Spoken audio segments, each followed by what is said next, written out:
Hi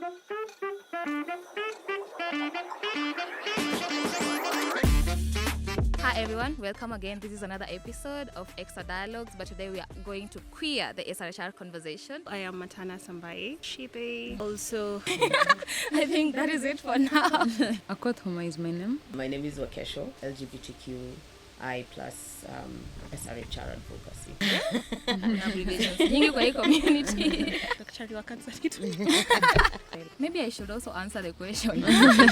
Are we not human? We are just human trying to seek Exactly. services, I mean. Yes. So me and a friend of mine, we were like, okay, so why can't we go and do some STI screening? Wanasemanga cha mwenzako kinyolewa chako kitia. Eka ndani ya basin uingize kwa hiyo maji. Queer. Yeah. They don't understand there are so many femme women walking out there Yeah. who are so queer. Kwanza waone Yeah, mwanaume your mwenye dreads. amevaa short, ako na piercing, amevaa t-shirt na mshika. Hey, Why are you gay? New Vibrant. energy vibe, you know, like so you don't have baggage from you are Ghana. ready to face this The world, day. you know, yeah. Na yeah. tuongee Kizungu, Kiswahili hivi. Yeah. It gives you so much confidence. I would like for you to meet 3 brilliant people that are going to join us. They're going to share experiences around queering SRHR experiences, how it relates to their work, and also representing the queer community. I am Matana Sambai. My pronouns are she, they. I work with Heart Out Kenya, which is a mental health organization that works with queer activists. I am a counseling psychologist, although I'm currently doing my master's in gender and development studies. I also, what else do you want to know? I think that is it for now. It's very interesting because I'm also doing my master's in gender development studies, so I'll definitely help you to study for your exams. Well, I appreciate it. Thank you. So my name is Wakesho Langali. I'm an SRHR advocate. I work with different organizations around LGBTQI plus SRHR advocacy. Yes. Akoth Homa is my name. My pronouns are she, they. I work with Leha as their HTS counselor, which is HIV and testing. I'm also a SRHR champion and community health worker. So here we have someone who is all about the mental space and wellness, and then you have Wakesho, a big name in the SRHR space advocacy.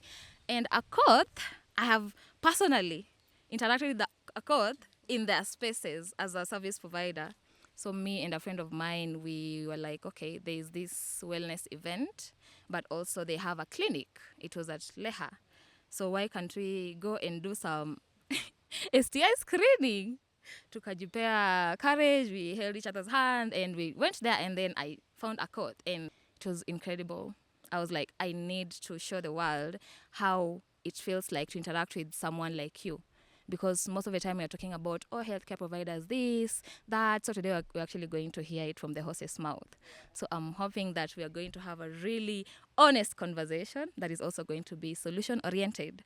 At what point in your life or through what experiences did it make you realize that I wanted to be in the space that you are in right now? So I used to work with a queer organization in Eldoret that mostly does a lot of SRHR work, and then they incorporated mental health. So I came in as a mental health specialist, but then you notice the people who are coming for sessions and seeking therapy services, their issues are mostly related to SRHR issues. So there was an importance to just integrate the two programs into not necessarily one, because they're two different things, but integrating them in terms of if someone comes for therapy and needs, say, SRHR services, I need also connections to link them up to, say, gynecologist or GBV person, you know. So it was important to just create that linkage between the two, and that is why I'm here today. I love that. Because for me also, before I did my master's, I was struggling a lot to find ways to show people the connection between things. Mostly in Kenya and even across the world, people have this approach to things where they want to solve one thing in isolation. But the reality is things are very connected. Yeah. And so being at the intersection is really, really important. And I can also see how you're even doing that master's. So Yeah. yeah, that's very interesting. I think it's coming. It was coming from a place of being in the LGBTQ movement for quite a while, because I came out way back when I was still in high school, and throughout like seeing how organizations, and especially back then, it was mostly the gay community that was sort of into the SRHR space, because they were the ones who were doing a lot of HIV advocacy. So between which period are we talking about? The early 2000s? Early 2000, that's around 2007, 2008, all the way to almost 2011, 2012. And there's a lot of myth and misconception around LBQ and HIV, and there are stories about LBQ persons cannot get HIV. There was a glaring silence around LBQ SRHR and also ITGNC SRHR. I feel for me that is when I began to like want to seek answers around what is it we can do around the SRHR space for LBQ and ITGNC persons. For me, first of all, it was from a personal need, trying to get information, because there are people who are asking me questions. Can LBQ persons get HIV if I want to go for testing for HIV? I remember there was a time there was an activity that happened some time back, and people were being tested. There was HIV testing. And for me, I began to ask myself, because of course there was all that conversation that started coming up about testing with your partner, but nobody had answers to a place that is inclusive for LBQ persons and ITGNC persons to go and get tested with their partners. So for me, that began the search to want to know, like, how can we be able to make the SRHR space inclusive and make the SRHR space more for people to feel more comfortable to be able to go and seek these services even with their partners. Yeah. Okay, sasa ukisema LBQ and ITGNC, hiyo inamaanisha nini? Cause kuna abbreviations nyingi kwa hii community. So LBQ is lesbian, bisexual, queer, and then ITGNC is intersex, trans, and gender non-conforming person. Oh, Yes. sawa. Thank you for making that clear for us. Yes. At starting of my career, I pursued community health. So I was passionate about working for the community and the community at large. Yeah, I wasn't specific about the LBQ GNC because at some point I was out of the community for some time for my personal issues. Then there was this time there was a clinic at Leha. I was a Leha member. So when I went there, they were having clinics and they were doing the HIV testing and everything. So I was like, okay, as a community we need this, and there's a very big gap in the community, and we really need to work on the health sector. So I did my course. I did the HTS course, and when I was doing that course, in the urge of trying to get an internship, I went to the public hospitals. I was doing my internship, but how I was being perceived there, it wasn't how I wanted it to be. So I was not allowed to dress the way I'm supposed to dress and be who I am. And so that was when I came this side to the community. I was like, I can dress the way I want and actually do my work without being judged or without being told anything, So for me, I felt like this is a place to be, and serving my people is what I want to do, because that's a gap that we need to fill in as the LBQ persons. So yeah. Nice. Well, I'm actually really sorry for the experience you had to go through. Yeah. And I'm sure that is an experience that is so much shared by many people in our community. Yeah, true. So yeah, but I'm hoping that with time we can get to see how things have become better. Yeah. I mean, through you as the person on the ground. Well, maybe I should also answer the question. So I think for me it happened, by the way, I was with Matana in the same university. After graduating in 2019, I met this friend of mine who was called Griffins, though he's late, and he introduced me to advocacy. And the first engagement he sent me to, I was in Bungoma, was in Kisumu for ICPD 25 engagement. And I saw the gap that is in SRHR, and I remember my pledge for that engagement was, I'm going to do everything I can to end early teenage pregnancies. And then I was like, okay, I see myself really being so good in this. What if I give it a shot? And I gave it a shot, and I became passionate, and now I'm advocating for every person, SRHR rights, SRHR justice. And so this just shows us how we came from different paths to basically this table. As someone who is working directly with the community, what is the real situation like when it comes to queer people accessing SRHR? We have a lot of stigma and discrimination when you are accessing the services. Let's say how you dress. When you're going to seek services, when I go as a masculine presenting, you know, they tell you like, you're a girl, you're supposed to dress like this, you're not supposed to dress like this. For that, it will affect your mental. So you'll get out of there with another health, another health issue that you didn't go there with. You also went there to seek a service just like any other normal human beings, and also the fear of being outed. Maybe you can go to seek service, and maybe your neighbor or someone that knows someone in your family sees you there, and then you're fearing like you're not yet out in your family, so you fear that when they have seen you there, they'll go and tell your mother, they'll go and tell your brother, actually. And apparently you might go there and you have like, it's a triggering topic, like it's a rape case, there's this problem of confidentiality. You can go there with your case, like you find this nurse calls another person, this person is dressed like this, and they're claiming they've been raped. How have they been raped? And they're dressing like a man, something of that sort. But when you break it down with how I provide my service, you bring their heart, like make them feel warm, make them feel welcome, for them to be able to share with you whatever they're dealing with, because outside there they've already faced a lot. So we find that most people, they come, they don't even open up, because they feel whatever they were feeling in those other spaces, they might go through this other side. So you try and put yourself in their shoes and let them feel like this is a safe space. They can talk about anything. So Wakesho, from your advocacy perspective, how do these issues in access affect young people or queer people specifically? Access is usually a barrier for people to make informed choices about their health and well-being. If people cannot access these services or access information about SRHR, then that means that they are not able to make informed decision about their SRHR needs. And also, if you look at it in a broader perspective, it also sort of like increases inequality and poverty around people who cannot be able to access these particular services.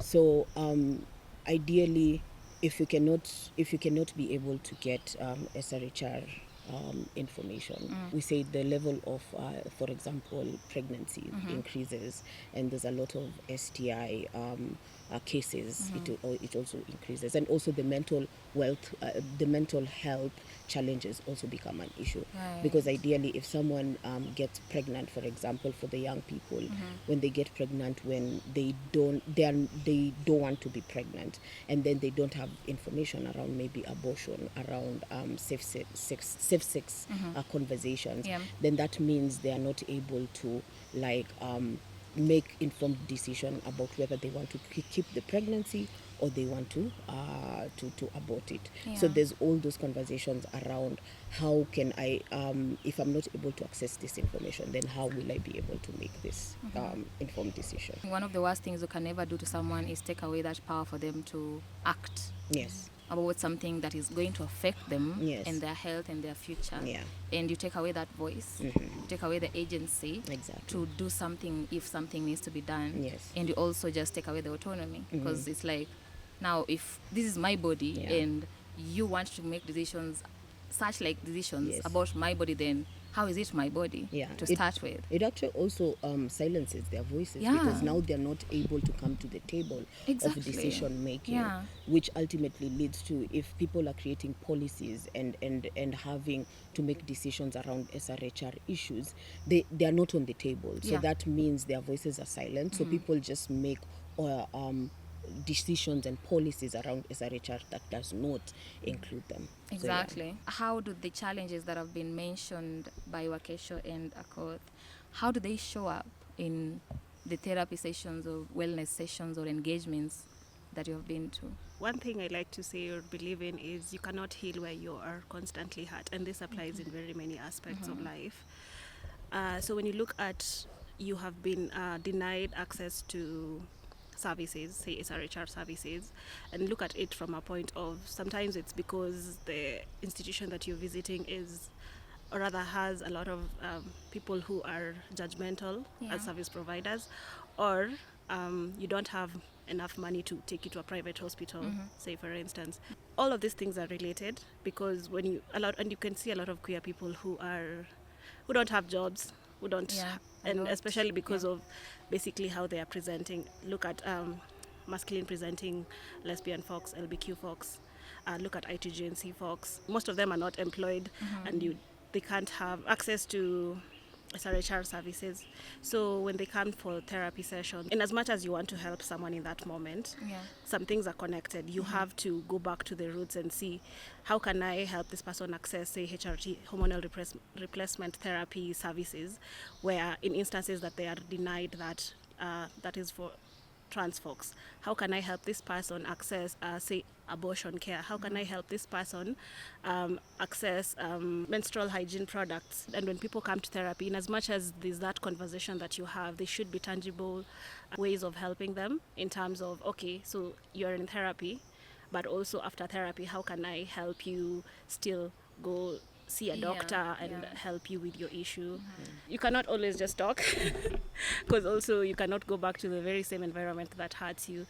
There's something that they mentioned about even just accessing services, say for LBQ or agency folks, you wouldn't walk in with your partner in a public hospital and say that you want to get tested for HIV, or say one of you has a yeast infection and the other person has to be brought in. You can't bring your partner who's a woman to see the doctor. That kind of discrimination also in the community has some sort of privilege towards people who can access, people who have access to funds, and that means they have to go an extra mile to seek services from a private hospital.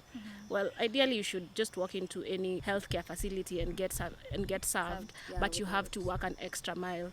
When someone else is thinking about money to go to school, you're thinking about money to take you to hospital, because you can't you have to prioritize one over the other. Even organizations that work with LBQ agency folks, they have to work an extra mile in sensitizing healthcare facilities and service providers. How they get to serve any other person is not the same way they get to serve an LBQ or agency person. So there's that extra mile, and it's continuous. It has to be every day. Today you're making progress, the next day anti-right movements are here, and people are running away from helping you because they don't want to be associated with queer organizations. I think some of the patterns that I have seen basically it mostly relates to issues of intimate partner violence. And this manifests through when clients would come in and they want to probably seek justice, but they cannot even go and report their partner, or even if they get to report, that issue is seen as an issue. So there's no help that is given. So you are stuck with people in therapy who still go back into abusive relationships. We have seen things like access to hormonal replacement therapy, like I had mentioned, for trans folks. For them to access such kind of service in Kenya, you'd see that a doctor would require for them to get a psychiatric evaluation, talk to a therapist for a period of time before they can actually be put on hormonal replacement therapy. Yet, if, say, a heterosexual person would walk into a chemist or to a doctor and ask for testosterone, they would be given as fast as they could, because it has to boost their manhood. But for a trans person, it will have to take a lot of processes. And this kind of gender affirming care is not accessible to trans folks like that. And that means that, again, going back to finances, you have to work an extra mile to access such services. And people who don't have jobs or cannot access money, they cannot Yeah, they're limited. Yeah. Yeah, when it comes to that. Yeah. So all these patterns are related in one way or the other. Yeah. Lack of financial freedom leads to a lot of mental health issues, Yeah. and it is even worse because of your sexual orientation. Sticking to the mental aspect and how it affects even health-seeking behavior. How does this play out at the community level? You have to act with empathy Yes. and confidentiality. You have to create a judgment-free environment for those people, because they already faced discrimination out there. So you have to create an enabling environment for them when they come for the HIV testing. You have to assure them, regardless of the results, support will be given. We have to make sure it's just a judgment-free environment for them. Yeah. Yeah. I actually remember my experience. I think the mere fact that you were the one giving me those services Yeah. in a space that was of queer community, queer people, just you being there and me actually having to get what I got from you, it really made my experience awesome. Yeah. It felt like this is what it feels like. This is what it should be like for people like us to get access, where there's nothing else that is interfering with your thought process, with your decision-making process. You can ask questions, because I was able to ask questions that I would have been shy if I were asking them to, let's say, straight woman who is a healthcare service provider. Yeah. So it really also put me at ease. And it also inspired me. God, you have no idea. It inspired me. I was like, I'm going to talk about this experience everywhere I'm going to, because there's better. Yeah. And I've been able to get in contact with better. And this is how it should be. Wakesho. So from what Akoth and Matana have said, how do you get to address or even talk about these cultural dynamics in your advocacy work? Cultural dynamics are it's a slippery slope. Yeah. In a lot of my advocacy, I've interacted with organizations that sensitize either religious leaders, they sensitize the police, they try and sensitize the healthcare providers that provide these SRHR services. So basically, I feel that is trying to break down the cultural beliefs that people have, to be able to be more inclusive, to be able to stop stigmatizing and discriminating the LGBTQ community. Because I feel once you begin to understand who we are as people, you know, you can be able to really get to know that there's more to us than just you associating who we are to the act. Exactly. Because I feel like most people associate us with the act more so That's than what they trying see. to humanize us. So so most of these conversations are usually with the community, because we try and break it down, because most of these people do not understand. Trying to talk about what sexual orientation is, what gender is, what you like have to start just there from first. there first. You know, and having the whole SUJI conversation, sexual orientation, gender identity and expression, and getting them to understand like what is all this about. Because if they can look past the act, then now we can begin to how to make progress, because they begin to look at us as people. They begin to look at us like, you know what, this is a human being like me. And if they're seeking an SRHR service, then I am at a better position as a service provider to be able to give this to them. The religious leaders, we need to like show them like, okay, fine, we know there are cultural beliefs in Africa that or rather in Kenya, that you keep on saying that are against all this, but have you tried to seek to understand like this is not something that is a westernized culture like they keep on saying, but it's more so African, because it has a history, it has a past that you can relate to, that you can begin to see and say, okay, now this looks like now I'm beginning to understand who these people are. And once we bring that closer home, then now you begin to see changes, because they begin to look at us from a human perspective. From a human perspective. As a woman who deserves the best care. Because ideally, even according to the Constitution, it says that everybody has a right to the highest level of health, you know, care, as humanly possible. So I mean, when did it become that queer people are discriminated or are pushed out Exactly. of that particular section of the constitution. Yeah, are we not human? We are just Exactly. human trying to seek Exactly. services. I mean, Yes. People forget that when certain rights are stripped from a specific marginalized group, it's only a matter of time before it gets to it catches up with the other. So when Exactly.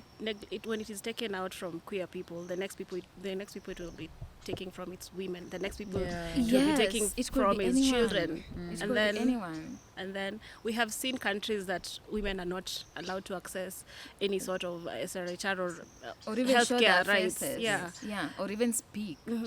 So it's a matter of time that people start talking about marginalized groups, because the more you forget about them, the next person is you. Wanasemanga cha mwenzako kikinyolewa chako kitie Eka maji. ndani ya besi uingize kwa hiyo maji. They try to tie it to westernization, wazungu. But the reality is, queerness has always been an African thing. It has. It has. People just don't know the traditions. Yes. They need to go back waongeleshe mashosho zao na babu zao and the elders, and they will see how it used to be manifested in different ways. Yes. Actually, God. if you read a book, Boy Wives, Female Husbands, that book really talks about how LGBTQ is not, or rather, this whole thing that people keep on saying that it's a westernized thing. It's not. We used to have incidences where women used to live with other women in their own, in their own houses, and get them to bear children for them. Exactly, yes. So what do we didn't have a name for it, I'd say, because I mean, back then we didn't have all these names: lesbian, queer, bisexual. We didn't know, we didn't have a name for it, but it was something that was practiced was there. in the African culture. So this thing that people keep on saying, oh, that is a Western culture, we have agreed for the colonialists to come and bring their as in impose their culture on us. That. It doesn't People make need sense. to be very honest with themselves. Yeah. I was gifted this book Oh. by a friend. It's called We Have Been Here. It's about self-discovery. It's about belonging. It makes you feel like you are not abnormal. Like, I read through this book and I was relating in so many ways, but also being informed about the struggles that people in our community have been subjected to across time. And people are very candid about sharing their realities, tracing back in time when some of us were not even born. And it just makes me really believe how people like us have always been here. Probably because hakukuwa na internet, hakukuwa na maybe power ya kudocument these stories, but I'm so glad that now we are seeing more documentation around that, a lot of research, though there is still need for more research around the community to understand all of these things and how they actually intersect, and how we can promote more a positive perspective from the majority of the society. Now, let's talk a bit about the economic side of things.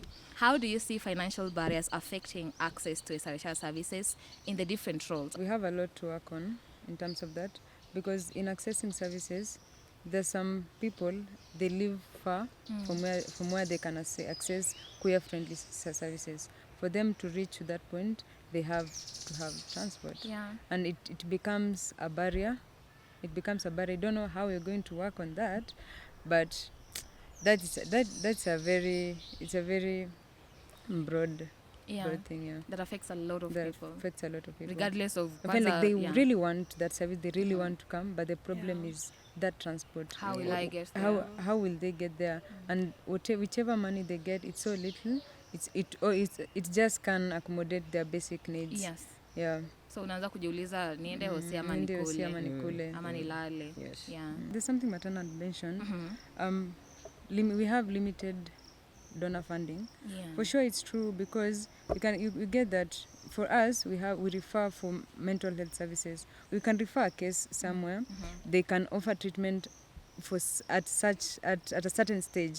When after that, they're supposed to pay for themselves. And the reason as why they came to this queer friendly is because they cannot afford. Like Akoth said, like a queer person will think about, will I eat? or will I go to buy contraceptives with the little money I have? That makes them rely on unsafe practices. If now, for example, I have gotten an unwanted pregnancy, I don't have information. There's the whole I do not have money to access like mental health care, because now I'm at this position, I have an unwanted pregnancy. I have stigma not only from my family, I have stigma from around my LGBTQ community, because now people begin to ask like you're a lesbian and you're pregnant, like, you know, how? like Make it- how, make it you know, work, make it make sense, yeah. And people do not want to have those conversations around abortion,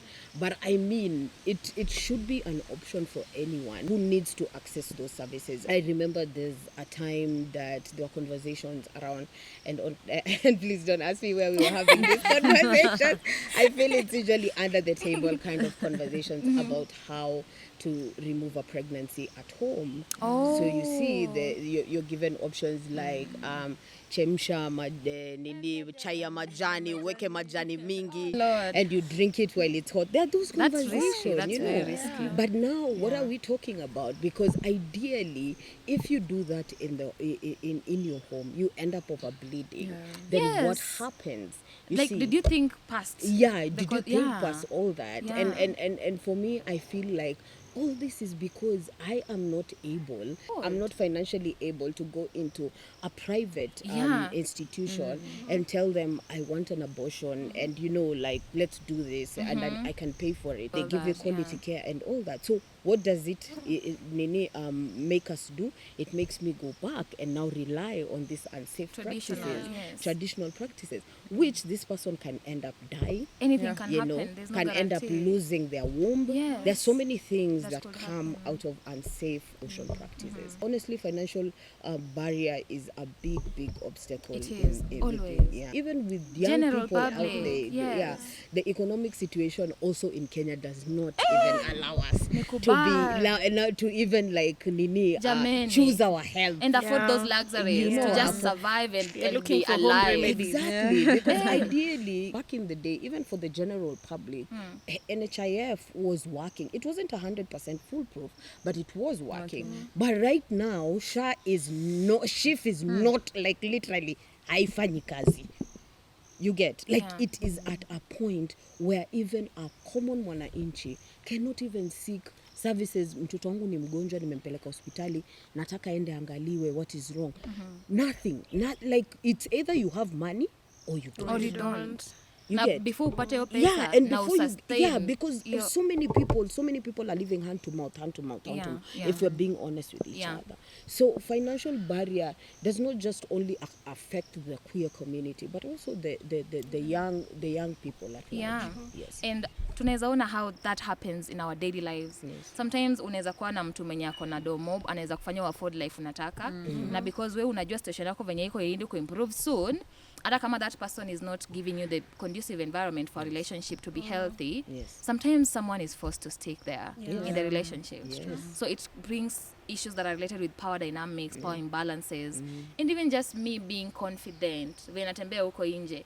Do you know how I am proud and confident when I know I can be able to we can be able to do things like this. Yes. Just come from the house, kupanda ndudhi na nifike hapa na tuongee Kizungu, Kiswahili hivi. It gives you so much confidence. It does because most of the times if you don't have money, you don't have a voice. If we're being honest. If you don't have money, you don't have a voice. And that's the reason why we find that even us as the queer community, we are being discriminated. Just imagine if right now, like, we empowered queer people financially to be financially okay, to be able to do even just the three basic things in life. Get to put food on my table, to be able to have shelter, and to be able to, you know, just be able to do one or two things for myself. Yes. Imagine how much power you'll have given to this particular person. A lot. Who alternative or in essence,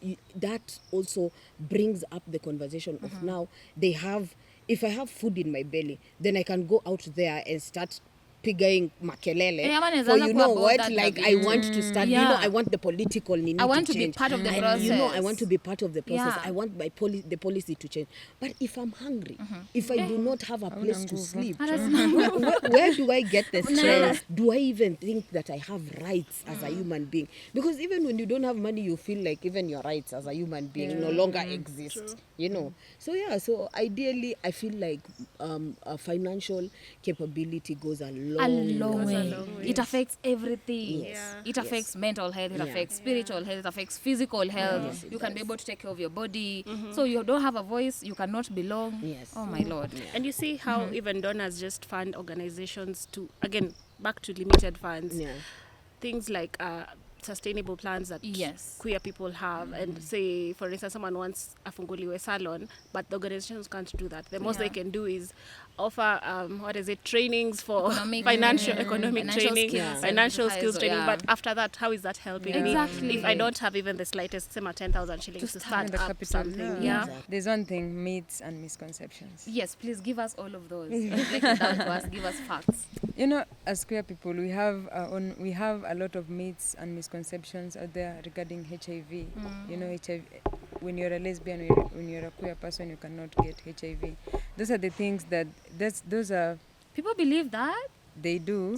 Some Believe that they feel like they're lesbian. No? They can't get. They so can't like get without infected, penis and penetration. Yeah, so Oh. that's one thing. Like we are really trying to. We talk to our clans. We talk to them when they come. We try and create awareness as part as the SRHR champion. We try as much as possible to create awareness that these are just myths, you know. Yeah. So those are the kind of things we face. We have lack of trained healthcare providers. They're not trained specifically to provide services for the LGBTQ persons. So that's why this thing of discrimination, this thing of confidentiality, it's not there because the lack of training. Also, at the end of the day, when we refer, we always have like a specific person where we refer the people who are trained to offer services to LGBTQ persons. But then again, we find that in the healthcare sectors, they shuffle. You know, Yeah. so Yeah. after we sensitize this person, Amanda. we send our people to this specific person. After maybe some years, this person is no longer there. We have to sensitize another person. Yeah. You know, so I think Yeah, that's a new dynamic. I think we should ask ourselves as queer people. We have a doctor who is a queer person. We should push them to get those jobs. You know. We have our own people. We have our own people inside there. Yes. But not just like Relying on yeah. All right. So for Wakesho, I know how that translates to advocacy. Sometimes what you mentioned, sensitization about challenging beliefs and challenging values and being actually grounded with being present to seeing us as human beings. Yeah. What other ways does that manifest or translate when it comes to real experiences in the advocacy activities or even the messages themselves that you put across there? So ideally, with the messaging, the advocacy messaging, you have to be able to understand the lived experiences of people. Once you understand the lived experiences, and even us ourselves as queer people, bringing them on the table to be able to come up with this advocacy messaging that goes out there to the queer community. Yeah. Because I remember there's an activity we did with RHNK sometime last year about messaging around SRHR. Very critical. And yeah, I love the fact that they brought like so many different people onto the table to be able to get different perspectives. Those LGBTQ persons, those persons living with HIV, there were persons with disability, to be able to like get all those lived experiences and come up with advocacy messages that are inclusive, that are diversified, and that are able to really show the diversity and inclusivity of different SRHR advocacy. There's also the issue of sensitization of healthcare providers. Why don't we look for a way to begin to sensitize these people right in university, like have advocacy in places where healthcare providers are being taught to be healthcare providers. Oh, yes. Like they can come up with a curriculum. Occasionally there are CSOs who come to just sensitize so that once you get out of that education space, then we don't have to worry about the rotation of changing. Like today you're in this healthcare provider space, healthcare center, tomorrow you are in another one. At the end of the day, we have sensitized as many people that are coming out of the education as possible to be able to take the message out there that gone are the days when we talked behind closed doors about the queer community. Right now I'm talking to your face. Like, tell me what you need to tell me. I'm queer. Okay. Next. You know. After that. Yeah. So I mean, let's be able to have those candid conversations. We already know that queer people exist. Even with your bias, even with it is not going to erase them. It in fact it makes them, it gives them a louder voice. A lot, you know. Inclusive SRHR advocacy. Inclusive. Very important. Very important. Yes. Thank you for ushering us into the legal and policy conversation. Because I was just about to ask what policy changes would make the biggest difference in our community. And one of them you're mentioning is for us to look at policies we draft to address things and challenges from the lowest point. Like, for instance, policies that fully support and practically implement comprehensive sexuality education that also talks about diversity, gender diversity, gender manifestation, gender orientation. I feel like the biggest mistake we make is having conversation with policymakers without the people we are making policies for. That's the biggest mistake. You want to talk about LGBTQ people and having policies around SRHR for LGBTQ people. And in that table, there is no LGBTQ person. What are we talking about? And people don't even see it. How can I be able to talk about the lived experiences of Sidani if I am not Sidani? Exactly. That does not make sense for me. Yeah. So let me come onto the table to be able to talk about my lived experience, what I have been able to experience. Wacha ile story ya hearsay ati unasema niliambiwa na mtu ati hivi na hivi kulienda ama nilisikia ama wanakuanga ama ninaona wanakuanga hivi ati ama you find healthcare providers saying how hata wakujangi ku seek services. How do you know they don't come to seek services? You know, sometimes people seem to think that only masculine presenting persons are queer. They don't understand there are so many femme women walking out there who are so queer that you have put this structure in your head. You know, like queer people look like this. You know, if you are a policymaker, you are making policies for people who are going to be affected by those policies. So if I am going, I don't have the autonomy of my body, then how do you make a policy for me to be able to use?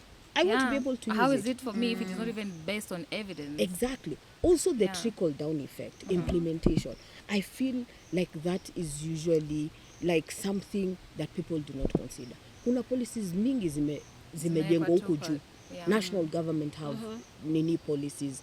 County government have policies that they have around SRHR. And I tell you, these policies are so many. But the problem is, ask a common mwananchi huko chini kwa ground. Unajua hii policy na hii policy imekuwa hapo kwa sababu yako? Nothing. They don't have an idea. So what does that mean? We make policies, we forget that there's an implementation phase of ensuring that this policy arrives to the intended party of the policy. Ni kama saa hii upitishe law kwamba mtu hafai kutupa karatasi town. Hakuna mwananchi anajua kwamba kuna law kama hiyo because you did not do public participation to say that the law, that there's this law that's about to pass and it's this and really involve the public. And then today unishike Involve the people. nimerusha karatasi chini, then you take me all the way to court. First of all, I don't even have money for that whole court proceeding. But then again, you do remember that once you get to court, they say ignorance is not a defense. Okay, so now there is a gap between you educating me so that I'm not ignorant and try and use it as a defense, to me being able to know that there are policies that exist about me. Ndio leo hii, as a person, when I enter a healthcare center, I can be able to tell you, hakuna vile unaninyima service because I am transgender. Because you know the policy that is in place that accommodates you as a transgender, accommodates you as a queer person. But if you don't know about it, how are you able to defend yourself? Exactly. And we have seen how actually it's policies that also influence resource allocation. If there's a policy about SRHR for queer people, it stipulates what needs to be done, then the government or whichever entity is going to be mandated to allocate resources to actually implement the policy. Thank you so much, guys. It has been such an incredible and honest and candid conversation that I believe our community needs more of this, and they needed to even hear this. One final quick message from you to people in our spaces. Okay, one thing I can tell our community, we are getting there. Oh. We don't give up. We are getting there. I work for Leha Kenya. My social media, Beryl Huma, or Huma Beryl, I'm not so sure. But yeah, I also play, I'm also a soccer player. I play for Nadaria, Kenya. Okay. So for me, I'd say to those who are struggling, you're not alone. Your needs are valid, and there's a community that is fighting for your rights and fighting for you to be to get the right SRHR services that you need as a human being. So if you need any SRHR services, you can always reach out to some of these organizations. Like Akoth said, there's Leha Kenya, there is RHNK that can be able to offer you. There's Positive Young Women Voices that can be able to offer you the SRHR help and SRHR information and services that you need. On social media, Instagram, Wakesho, or The King with a Q, 001, all across all my medias, Twitter, TikTok. Yes, you can always find me there. In case you need to reach out, just DM me and I can be able to get you the right information that you need. Thank you. So to any queer person watching this, I want you to know that you are not alone, and you need to seek constantly or intentionally seek community, because in community you find healing, in community you find care, in community you find loving, and it is important that you have to prioritize your healing in all aspects of life by seeking a community that understands and cares for you. So out there, we are here. There's a big community out here. You're not alone. So seek and find us. We are here. So for Heart Out, our Instagram page is at Heart Out Kenya. My personal account is Ambitious Queers. So Ambitious Queers with AMBITCHOUS Queers. Thank you so much for having me, Sindani. Thank you so much for having me, Ideo. Yeah, it has been an easy conversation. You have kept it real easy, and you have shared the experiences in different shows. So thank you so much for being a vibe, Matana, Wakesho, and Akoth.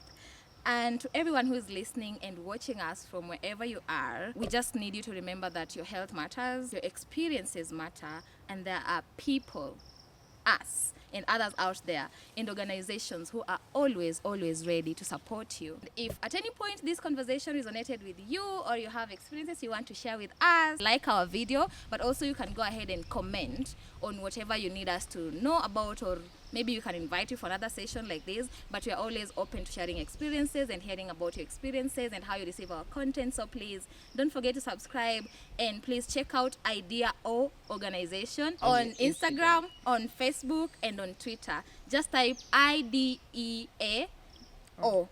And even you will actually find us on the website. Just remember that your story matters.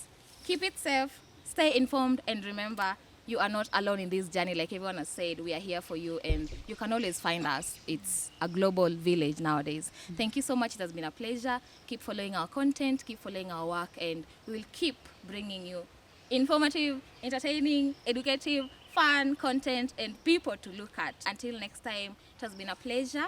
Susan Sindani, it's a wrap.